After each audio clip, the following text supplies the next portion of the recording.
À travers la planète, plus de 2 milliards de personnes se disent chrétiennes. Mais les gens savent-ils vraiment ce que c'est qu'être un chrétien? Le monde s'est amélioré ou aggravé ces dernières années avec une forte croissance des personnes religieuses. Dans la Bible, le mot chrétien est utilisé 3 fois dans le Nouveau Testament et il signifie en grec « petit Christ », c'est-à-dire que le vrai chrétien est un imitateur de Jésus-Christ. Dans le livre des Actes des Apôtres, au chapitre 11, au verset 26, les disciples de Jésus ont d'abord été appelés chrétiens parce que leur comportement et leur activité étaient très semblables à ceux du Christ. Malheureusement, le mot chrétien a perdu son sens et est généralement utilisé pour décrire quelqu'un qui est religieux ou qui a de bonnes valeurs dans la vie, plutôt que de faire référence à un véritable disciple du Christ. Beaucoup se considèrent comme chrétiens simplement parce qu'ils vont à l'église ou parce qu'ils aiment faire du bien aux autres. Mais sachez qu'être une bonne personne ne fait pas de vous un bon chrétien.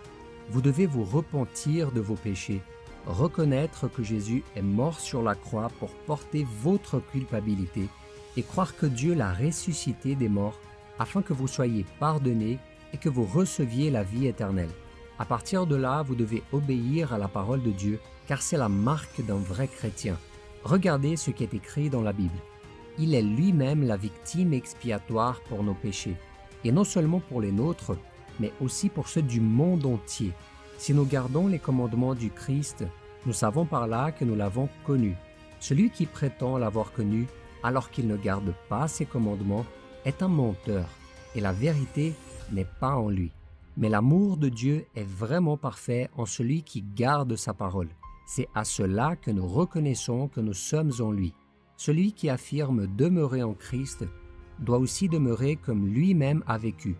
Si vous avez remis votre vie à Jésus et avez cherché à respecter ses commandements, alors vous devez cesser de faire ces 4 choses. Être un chrétien uniquement en apparence. Tout d'abord, vous ne pouvez pas être un chrétien uniquement en apparence. Aller à l'église et dire Amen est très facile.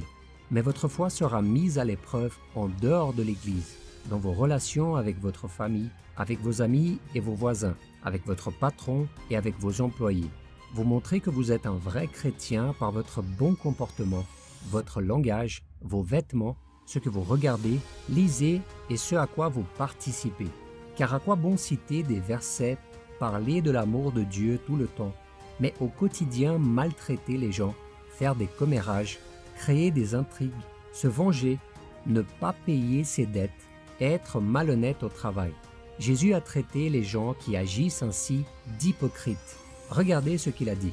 « Malheur à vous, spécialistes de la loi et pharisiens hypocrites, parce que vous ressemblez à des tombeaux blanchis qui paraissent beaux de l'extérieur et qui, à l'intérieur, sont pleins d'ossements de mort et de toutes sortes d'impuretés. Vous de même, de l'extérieur, vous paraissez juste aux hommes, mais à l'intérieur, vous êtes plein d'hypocrisie et d'injustice. Si nos attitudes ne correspondent pas à la foi que nous professons, il est temps de mettre de l'ordre dans notre vie pour ne pas donner un mauvais témoignage et être une pierre d'achoppement dans la vie des autres. La deuxième chose que vous devez arrêter de faire est de penser que vous êtes supérieur aux autres. Le fait que nous croyons au Fils de Dieu ne fait pas de nous des personnes meilleures que les autres.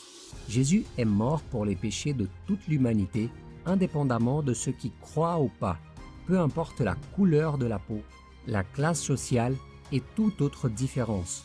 Il est donc notre devoir d'aimer et de respecter toutes les personnes, même si nous ne sommes pas d'accord avec leurs attitudes.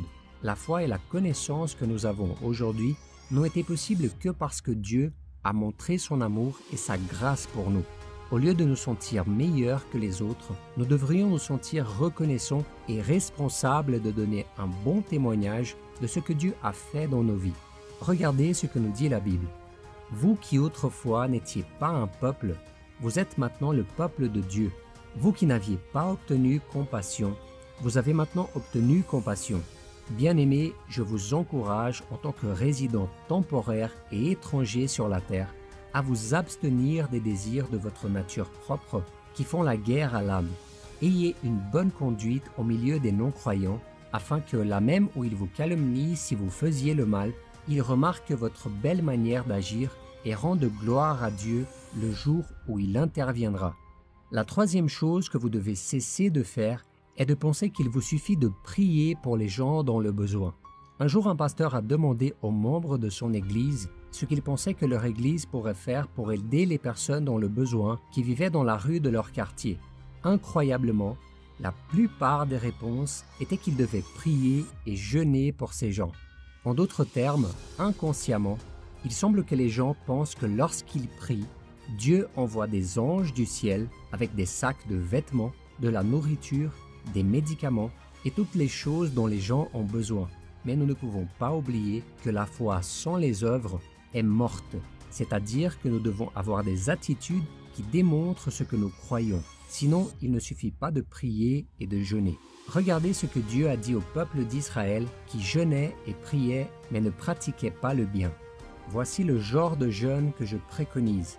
Détacher les chaînes dues à la méchanceté, dénouer les liens de l'esclavage, renvoyer libres ceux qu'on maltraite. Mettez fin aux contraintes de toutes sortes. Partage ton pain avec celui qui a faim et fais entrer chez toi les pauvres sans foyer. Quand tu vois un homme nu, couvre-le. Ne cherche pas à éviter celui qui est fait de la même chair que toi.